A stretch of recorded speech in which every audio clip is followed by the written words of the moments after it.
अस्सलाम वालेकुम भाईजान। जी वालेकुम सलाम। भाईजान चंद सवाल करना ਤੁਹਾਡੇ ਨਾਲ। जी बिस्मिल्लाह दसो। सब तो पहला मेरा सवाल ਤੁਹਾਡੇ ਨਾਲ है कि इमिग्रेशन के बारे में ਜਿਹੜਾ ਨਾ कोई मालूमात दियो। इटली कानून के मुताबिक जनाब इटालियन कानून के मुताबिक एमिग्रेशन तो एक जर्नल लफ्ज है कि एमिग्रेशन के तकरीबन दुनिया का हर मुल्क शामिल हो जाता है। ठीक है, ਅਸੀਂ ਇਟਲੀ ਕਾਨੂੰਨ ਦੇ ਮੁਤਾਬਕ ਗੱਲਬਾਤ ਕਰਨਾ ਇਮੀਗ੍ਰੇਸ਼ਨ ਦੇ ਬਾਰੇ ਕਿ ਇਟਲੀ ਵਾਲੇ ਜਦੋਂ ਵੀ ਇਮੀਗ੍ਰੇਸ਼ਨ ਖੋਲਦੇ ਨੇ ਨਾ ਉਹਨਾਂ ਨੂੰ ਤਕਰੀਬਨ ਬੰਦਿਆਂ ਦੀ ਜ਼ਰੂਰਤ ਆਉਂਦੀ ਹੈ। ਇਟਲੀ ਇੱਕ ਐਸਾ ਮੁਲਕ ਹੈ ਜਿਹੜਾ ਦੁਨੀਆ ਦੇ ਉੱਤੇ 7ਵੇਂ ਨੰਬਰ ਤੇ ਸੰਤੀ ਤੌਰ ਤੇ ਜਾ ਰਿਹਾ ਹੈ, ਜਿਹਦਾ ਲਿਸਟ ਦੇ ਵਿੱਚ ਸੰਤੀ ਤੌਰ ਤੇ 7ਵੇਂ ਨੰਬਰ ਤੇ ਨਾਮ ਹੈ। ਠੀਕ ਹੈ, ਤੇ ਇਹ ਤਕਰੀਬਨ ਹਰ 2 ਸਾਲ ਬਾਅਦ 4 ਸਾਲ ਬਾਅਦ ਜਨਰਲ ਇਮੀਗ੍ਰੇਸ਼ਨ ਖੋਲਦੇ ਨੇ। ਇਸ ਦੇ ਵਿੱਚ ਹਰ ਸਾਲ ਇਹ ਸੀਜ਼ਨ ਦੇ ਵੀਜ਼ੇ ਖੋਲਦੇ ਨੇ। सीजन के वीजे खोलते हैं। मैं दसना थोड़े सवाल को मैं फायदा उठाना चाहता, मैं दसना चाहता कि साढ़े लोगों कि ਜਿਹੜੀ ਸਾਡੇ ਆਪਣੀ ਕਮਿਊਨਿਟੀ ਦੇ ਬੰਦੇ ਪਾਕਿਸਤਾਨੀ ਲੈਂਗੁਏਜ ਉਰਦੂ ਪੰਜਾਬੀ ਲੈਂਗੁਏਜ ਦੇ ਸੋਸ਼ਲ ਤੇ ਵੀਡੀਓ ਚਾਰਟ ਦਿੰਦੇ ਨੇ ਕਿ ਭਾਈ ਜੀ ਜਦੋਂ ਸੀਜ਼ਨ ਦੇ ਵੀਜ਼ੇ ਆ ਰਹੇ ਨੇ ਉਦੋਂ ਇੱਕ ਵੀਡੀਓ ਚਾਰਟ ਦਿੰਦੇ ਨੇ ਬਾਗ ਦੇ ਵਿੱਚ ਵੀਡੀਓ ਬਣਾ ਕੇ ਕਿ ਪਾਕਿਸਤਾਨੀ ਲੋਕੋ ਕਿ ਸਾਡੇ ਇਟਲੀ ਦੇ ਵੀਜ਼ੇ ਬਿਲਕੁਲ ਫ੍ਰੀ ਓਪਨ ਹੋ ਗਏ। ਇਹ ਬਿਲਕੁਲ ਗਲਤ ਹੈ। ਇਹ देने तो पहले इन्फॉर्मेशन बदल होनी चाहिए है क्या पाकिस्तानी कम्युनिटी वास्ते कितना कोटा शामिल है कि जड़ा कानून गज़ेट ऑफिशियल में शामिल इशू हो गया। बिल्कुल राइट। ठीक है, ਉਹਦੇ ਚ ਇਹ ਦੱਸਣਾ ਚਾਹੀਦਾ ਲੋਕਾਂ ਨੂੰ ਇਮੀਗ੍ਰੇਸ਼ਨ ਦੇ ਮੁਤਲਕ ਅਗਰ ਹਰ ਸਾਲ ਦੇ ਵਿੱਚ ਜਦੋਂ ਵੀ ਸੀਜ਼ਨ ਵੀਜ਼ੇ ਖੁੱਲਦੇ ਨੇ ਨਾ ਤੇ ਮੈਂ ਸੋਸ਼ਲ ਤੇ ਕਈ ਵੀਡੀਓ ਕਈ ਖਬਰਾਂ ਦੇ ਕੇ ਯਕੀਨ ਕਰੋ ਹੱਸਣਾ ਨਹੀਂ ਆਉਂਦਾ, ਦਿਲ ਨੂੰ ਤਕਲੀਫ ਆਉਂਦੀ ਹੈ ਕਿ ਸਾਡੇ ਸਾਰੇ ਭੈਣਾਂ ਭਾਈ ਇਟਲੀ ਤੋਂ ਜਿਹੜੇ ਰਹਿਣ ਵਾਲੇ ਨੇ ਪਾਕਿਸਤਾਨ ਨੂੰ ਹਰ ਬੰਦੇ ਦੇ ਕੇ ਰਹਿਣ ਦੇ ਉੱਤੇ ਹਰ ਬੰਦਾ ਇੱਥੇ ਆਉਣਾ ਚਾਹੁੰਦਾ। ਪਾਕਿਸਤਾਨ ਵਿੱਚ ਬੜੀ ਮੁਸ਼ਕਲ ਜ਼ਿੰਦਗੀ ਹੈ। ਉਹ ਸਾਡੇ ਦੇ ਰਿਸ਼ਤੇਦਾਰ ਫੋਨ ਕਰਨਾ ਸ਼ੁਰੂ ਕਰ ਦਿੰਦੇ ਭਾਈ ਜੀ ਮੈਂ ਸੁਣਿਆ ਇਟਲੀ ਦੇ ਵਿੱਚ ਵੀਜ਼ੇ ਬਿਲਕੁਲ ਫ੍ਰੀ ਖੁੱਲ ਗਏ, ਤੁਸੀਂ ਸਾਡੇ ਬਾਰੇ ਕੱਲ ਕੁਝ ਕਿਉਂ ਨਹੀਂ ਰਹੇ। ਭਾਈ ਜਾਨ ਮੈਂ ਸਾਰਿਆਂ ਨੂੰ ਰਿਕੁਐਸਟ ਇਹ ਕਰਨਾ ਇਮੀਗ੍ਰੇਸ਼ਨ ਦੇ ਕਾਨੂੰਨ ਦੇ ਮੁਤਾਬਕ ਜਦੋਂ ਵੀ ਇਨਫੋਰਮੇਸ਼ਨ ਦੇਣੀ ਹੁੰਦੀ ਹੈ ਤੇ ਪੂਰੀ ਪੇਡ ਦੇਣੀ ਹੈ, ਸਬੂਤ ਦੇ ਨਾਲ ਦੇਣੀ ਹੈ ਕਿ 69,700 ਬੰਦੇ ਦੇ ਇਸ ਸਾਲ ਦੇ ਵਿੱਚ ਜਦੋਂ ਫਰਵਰੀ ਦੇ ਵਿੱਚ ਸੀਜ਼ਨ ਵੀਜ਼ੇ ਦੀ ਇਮੀਗ੍ਰੇਸ਼ਨ ਖੁੱਲੀ ਹੈ 69,700 ਬੰਦੇ ਦਾ ਕੋਟਾ ਸੀ। कोई भी बंदे किसी ने यह गल का जवाब नहीं दिता कि 69,700 ਵਿੱਚ ਪਾਕਿਸਤਾਨ ਦਾ ਇੱਕ ਛੋਟਾ ਜਿਹਾ ਹਿੱਸਾ ਹੈ ਜਿਹਦੇ ਵਿੱਚ ਅਗਰ ਲਿਸਟ ਦੇ ਨਾਂ ਸ਼ਾਮਲ ਕੀਤੇ ਜਾਣ ਤਾਂ ਮੇਰਾ ਖਿਆਲ 27-28 ਮੁਲਕ ਬਣਦੇ ਨੇ।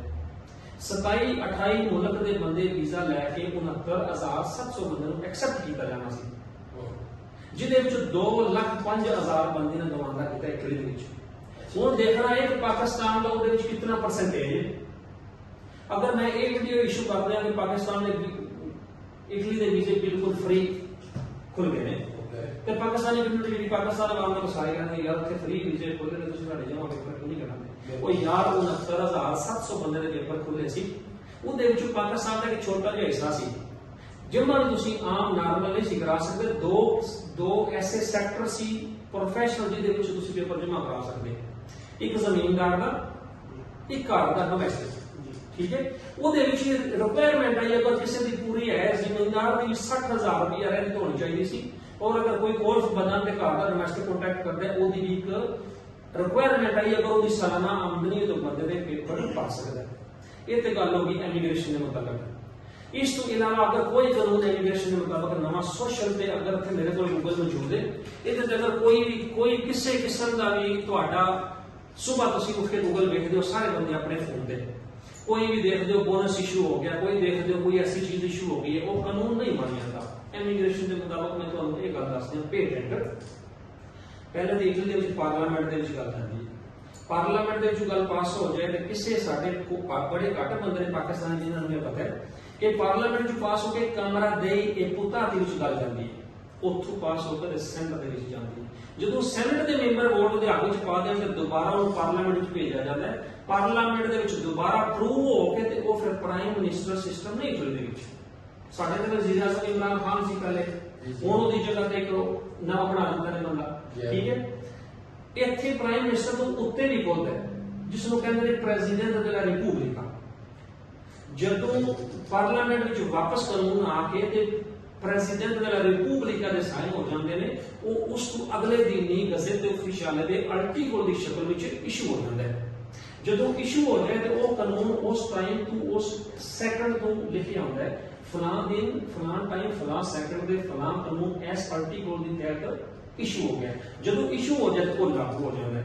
ਪਲੀਜ਼ ਇਸ ਤਰ੍ਹਾਂ ਦੀ ਖਬਰ ਤੁਸੀਂ ਦੇ ਸਕਦੇ ਹੋ ਸੋਸ਼ਲ ਤੇ YouTube ਤੇ ਜਿੱਥੇ ਮਰਜ਼ੀ ਦੇ ਸਕਦੇ ਹੋ, ਲੇਕਿਨ ਗਜ਼ਟ ਆਫੀਸ਼ੀਅਲ ਹੈ ਦੇਖ ਕੇ ਦੇਣਾ ਹੈ। ਕਿਉਂਕਿ ਸਾਡੇ ਪਾਕਿਸਤਾਨੀ ਏਰੀਆ ਕਮਿਊਨਿਟੀ ਜ਼ਬਾਨ ਜਗਰ ਜਿਹੜੇ ਭੈਣਾਂ ਭਾਈ ਦੋਸਤ ਘੱਟ ਜਾਣਦੇ ਨੇ, ਉਹਨਾਂ ਨੇ ਸਾਡੀ ਸੋਸ਼ਲ ਤੇ ਜਿਹੜੀ ਵੀ ਖਬਰ ਪੜ੍ਹਨੀ ਉਹਦੇ ਤੇ ਯਕੀਨ ਕਰ ਲੈਣਾ ਯਾਰ ਫਲਾਣਾ ਬੰਦਾ ਇਹ ਗੱਲ ਕਰਦਾ ਸੀਗਾ।